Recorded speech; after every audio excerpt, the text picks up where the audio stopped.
The film starts in New York City, where John Wick and his pit bull have taken refuge with the Bowery King. John is punching a board until his knuckles bleed, and BK comes in to ask him if he is ready to go after the high table. John simply says, yeah.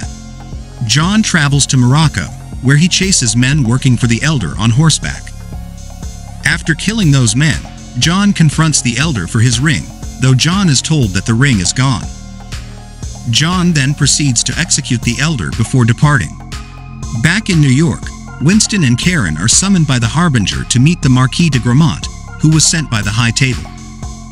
They have learned of the Elder's execution, and the Marquis berates Winston for failing to kill John. As a result, the Marquis has the New York Continental condemned and blown up. Winston is deemed excommunicado, and to rub it in deeper, the Marquis shoots Karen in the chest. Winston stays by his friend's side as he dies, saying it should have been him. In Paris, a blind assassin named Kane is standing in the park as his daughter Mia is playing the violin in the park. Kane is called upon by the Marquis to go after John. Kane says he is retired, but the Marquis threatens Mia's life if Kane refuses the orders of the High Table.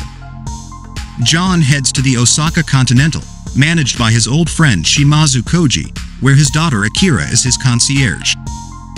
Koji meets with John on the roof, agreeing to give him sanctuary in secret, although Akira doesn't trust John being there. Soon, the Marquis's right-hand man Chidi arrives with his hit squad in an attempt to lure John out. Koji's own men show up and face off against the High Table assassins by firing arrows in the darkness. When the hitmen make it to the roof, John grabs his gun and starts to do what he does best. While Koji's guards are able to fight off most of the High Table hitmen, Kane arrives and begins his own body count, setting up traps to help him hear where his targets are moving before using his sword and gun to kill the men. Meanwhile, Akira joins the fight and executes some of Chidi's men, but she ends up getting shot and wounded. John helps her and Koji get out while he continues to fight more men, including taking out several with a pair of nunchucks. He is found by Kane, the two of them viewing each other as former friends, so Kane is reluctant to go after John, but does so for the sake of Mia. John and Kane briefly fight before John manages to get away. In the middle of the gunfights, a tracker, Mr. Nobody, Shamir Anderson, and his German Shepherd are nearby, and he kills some of the gunmen going after John.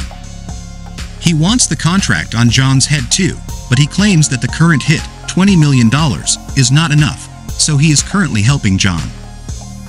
As Koji and Akira are running out, they encounter Kane. He and Koji are also old friends, but Koji refuses to allow Kane to go after John, so they engage in a sword duel.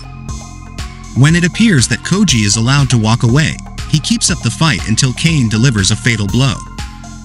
Akira holds her father's body as he dies and attempts to grab his sword to kill Kane, but he advises her against it so that she does not suffer the same fate as her father, and he tells her he will see her again. Akira goes to the train station where she finds John, blaming him for her father's death. She tells him to kill Kane, or she will. Winston meets with Bowery King, as they both know them still being close to John makes them targets. Meanwhile, the Harbinger talks to the Marquis over the unnecessary bloodshed at the Osaka Continental, but the Marquis says it is necessary to not only kill John Wick, but to destroy the idea of him as an untouchable and unkillable figure. The Marquis is then visited by Mr. Nobody, who demands a $23 million contract for killing John. The Marquis responds by impaling his hand and forcing him to choose either pulling the knife out or pulling his hand out to see where his ambitions lie. Mr. Nobody pulls his hand out, cutting between his fingers, and the Marquis agrees to honor his request. John meets Winston at Karen's tomb, offering his condolences for the loss of his friend. Winston wants to get back at the Marquis, so he tells John that in order to win his freedom from the High Table, he must challenge the Marquis to a duel, even though it is believed that High Table duels were only myths. The only people who can support John in his endeavor is his family, but the Ruska Roma tore his ticket and severed ties with him. Seeing no other way, John agrees to seek them out. John travels to the Ruska Roma in Berlin, where he is greeted with a shotgun blast by the priest before he is tied up with a noose around his neck. He is met by his adoptive sister Katia, who is angry with Jon because his killing of the elder led the Marquis to order the execution of her father Piotr, who would have approved of Jon in the duel. Jon offers to help Katia to redeem himself, and she orders him to go after a German high table member named Killa, the man who killed her father. Jon goes to Killa's nightclub, where Kane and Mr. Nobody are also there after tracking Jon down. The three sit for a card game with Killa, where Killa cheats before having his men go after the three assassins. While Kane and Nobody hold their own against the thugs, along with Nobody's dog, Jon goes after Killa throughout the club in the midst of oblivious clubgoers. Jon slices Killa's neck with a card and fights him, though Killa uses his strength and weight against Jon. Killa's men go after Jon and meet predictably bloody ends. Killa pushes Jon over a balcony, but it is not enough to stop him. Jon eventually corners Killa and knocks him over a stairway, sending him falling until he smashes headfirst onto the ground, killing him. Jon then takes one of Killa's gold teeth as proof of his death and brings it to Katia, who reacts approvingly and helps Jon undergo the ceremony where he is branded with the family's crest and given support for the duel. Winston visits the Marquis with the official challenge document from Jon for the duel. Despite the Marquis trying to refuse, Winston reminds him that he is still bound to the high table and its customs, so he must go through with it. In addition, Winston demands that if Jon wins, Winston will no longer be excommunicado, and his Continental will be uncondemned and rebuilt as it were, with his management reinstated. However, the Marquis reminds Winston that he will be Jon's second, so if Jon dies, so will he. Jon arrives to sit down with the Marquis as the Harbinger presides over them to discuss the conditions of the duel. They will meet at the Sacré-Cœur in Paris at sunrise and will duel with guns. If either of them fails to show up before the deadline, it will be an automatic forfeiture and grounds for execution. Kane will be the Marquis's second, and he agrees to allow him and his daughter free if he can kill Jon. Jon goes to a church where he sits to pay tribute to Helen. Kane meets him there in a friendly manner, telling him about Mia and what he has to lose. Jon later meets with Winston and Bowery King, the latter giving him a new gun and bulletproof suit. The Harbinger reminds the Marquis of what would happen within the high table if he were killed by Jon.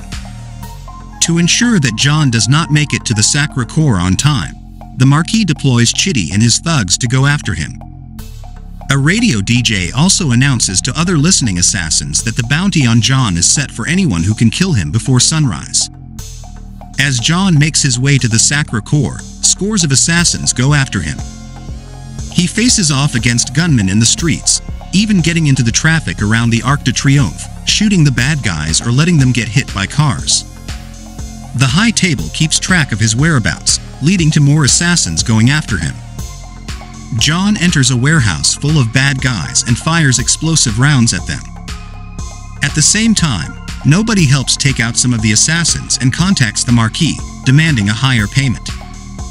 The Marquis ultimately agrees to a $40 million contract, luring out more desperate and doomed hitmen.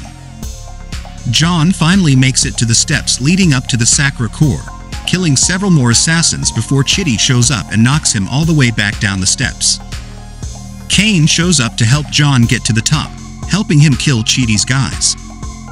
Nobody arrives as well, fighting Chitty because he threw his dog into traffic, but he's okay. With Jon's help, Chitty is brought down. The dog bites him in the balls, and Nobody puts a bullet in his head. For good measure, the dog also pees on Chitty's face. Jon makes it mere moments before the sun rises. He and Kane grab their pistols as they engage in an old-fashioned duel. Both manage to hit each other twice. On the third round, Kane shoots Jon in the gut, but Jon doesn't fire. The Marquis then orders that he claim the coup de grace so that he may be the one to kill John Wick. He grabs his gun and aims for Jon before Winston tells him he's an arrogant asshole and reminds him Jon didn't fire his last round. The Marquis realizes this too late before Jon blows his brains out. The Harbinger then declares that both Jon and Kane are free from their obligations to the high table. Jon goes back down the steps and briefly thinks about Helen, saying her name before he slumps over.